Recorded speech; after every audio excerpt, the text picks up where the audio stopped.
Welcome back.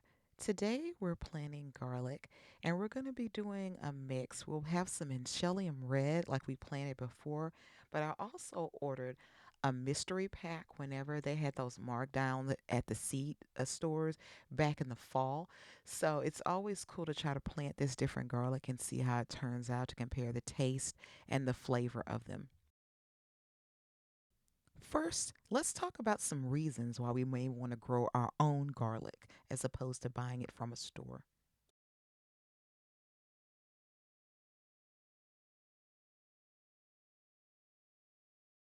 I planted my first garlic crop last year, and I can't stress enough the difference in flavor versus a store brand. You think the store brand is good, but when you plant something at home, especially something like in chili and red, you'll see that it is amazing the difference in flavor. The variety is another advantage. In the store, you're kind of beholden to whatever they carry. At home, you can order whatever seed garlic you want, and you can try different kinds of seed garlic and just kind of see how different ones interact with the foods in your kitchen. If you're interested in more of an organic style of gardening, when you grow cloves at home, you can also control what you put in and the kind of fertilizer you use and the different pest control methods you use. So, if you're concerned about chemicals and an increasingly eco friendly world, you can control what you put in and on your garlic cloves. And often people will ask me, what's a good beginner crop? Well, if you're looking to do something in the fall and or the winter, a good beginner crop is going to be garlic. It really is one of those that you kind of set and you forget. I mean, you do the initial planting. You can go out there if you want and put some Alaska fish food on it occasionally, but it really is something that takes care of itself for the most part, especially during these cold winter months when it's a little bit more difficult to get out in the garden. It also can be a lot cheaper to plant your own garlic over time. Remember that one clove will turn into an entire bulb of cloves. So if you buy seed garlic 1 year and you remember to always hold back, however many bulbs you need, and then take that bulb, you'll separate those into individual cloves, which we'll be doing today. And then you'll plant those, and then you'll see how quickly that multiplies. I actually underestimated how much garlic I needed the first year, so I bought a ton of it this year. So I will have a huge harvest. I plan to have a huge harvest in the spring of this year. You probably noticed in our videos, especially in the ones planting parsnips and beets, garlic is also a great pest deterrent. So it's one of those natural companions that you can plant with other crops. And especially, once again, if you're concerned about chemicals, garlic tends to ward off a lot of the pest. And so that helps so you won't have to worry about something else eating up your crop. Again, it's a set and forget type of crop if you just don't have the time or you just want to kind of do something as a starter, especially in the fall and winter. This is probably your starter crop. This is the one for you because you don't have to do a lot of maintenance, a lot of fertilization on it. It's going to pretty much do what it needs to do after you do that initial planting. Like I said, if you want to add the Alaska fish food, you can do that occasionally, maybe like once a month, but it's not a requirement here because it takes care of itself. And another great benefit is long term storage. If you properly cure your garlic, and we'll be talking about that more in the spring when it's actually time to do so. But if you properly cure your garlic, then it will last for months and you'll be able to put that up and you won't have to worry about, you just kind of go to your storage area that you've appointed in your residence.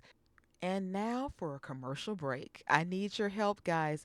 These onions, these are Texas early grano, and I have another pot like this in the garden. These onions have done absolutely nothing, and they've been out here at least 2 or 3 months. So if you've got some onion growing tips in the middle of this, please drop those down in the comments because so far, this is about as far as I can get on these onions. This is the second year trying, and I'm thinking, we're going with starts. I'm going to have to order some starts again here in a minute, but I would love to grow them from seed and let me know what you've done to grow yours from seed.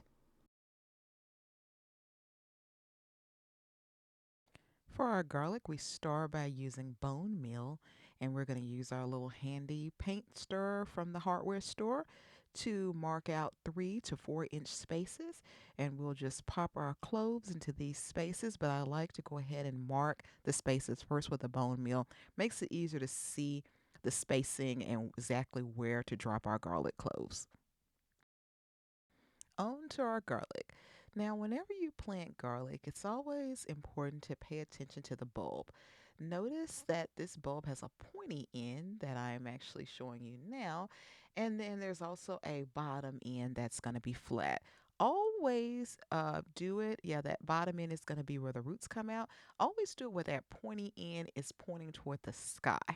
And then whenever you plant it, you just want to make sure that that pointy end is just barely showing. When you cover it with dirt, you want to have just a very tiny tip end of that pointy part showing, because your leaves are going to shoot out of there and they need to still be able to see the sun. That bulb needs to be able to see the sun to properly work and properly grow. And I'm just going to finish up this first set of cloves, and then we'll move on to our next bulb, and I'll actually split that one on camera. Okay, I'm going to go ahead and break up this clove or split up this clove on camera.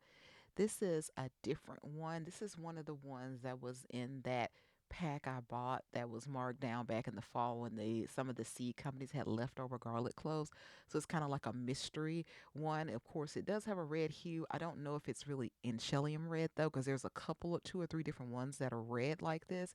So yeah, we're just gonna go ahead and open this one on camera. I noticed this one, the stem, that middle stem was kind of tough on this one, and normally on the enchelium ones I had, the stems were not that tough on the inside, so that made me think that it might be something different. But nonetheless, we're going to plant these, and as I mentioned in the earlier part of this video, each one of these is going to go ahead and become its own bulb. So it's cool. You'll see how when you break this up, you'll have several bulbs down in here. You may easily have, you know, 10 or more bulbs in there. And so, I'm going to break these down a little bit more because some of them kind of stuck together. But like I said, each one of these will really multiply. You'll see it, and you'll save a lot of money over time if you like cooking with garlic or like using garlic in your kitchen. And just here's one of the bulbs, one of the cloves, I should say, from the bulb. Here's another clove, just to kind of give you an example, showing you the top of that clove. And I'm just going to go ahead and pop these in. One advantage of the winter garden is that it's pretty self sufficient. So at this point, all I need to really do is water in, and it's going to take care of itself until we move on into the spring, where we'll do more maintenance on our garden. And since this video is about not only how to plant garlic, but how to grow garlic, let's check our succession garlic. I have fertilized them a couple of times with the Alaska fish food. Remember to dilute it based on the instructions on the bottle. Our first succession bed was planted 2 months ago, and we can already see our leaves are sprouting on our enchelium red, and they're forming. So we've got some good growth going on our first bed. And our second succession bed is 3 months of growth. And you can see this enchelium red. It's got some nice long green leaves. And they are, of course, they're longer than the first bed that we looked at. So that's where we're at now, because I wanted to show you all that I do have success in growing them. These are already in process. And so when I pull them in the spring, I'll pull those first. And I'd like to invite you to join my free group on Skool for new gardeners. You can ask your questions, you can interact with other gardeners, and we just kind of, answer questions and talk about what's going on at the time. It's a very much a timely group, and so we'd love to have you there. Thanks for joining me, and I hope you enjoy this next video that YouTube recommends. See you next time.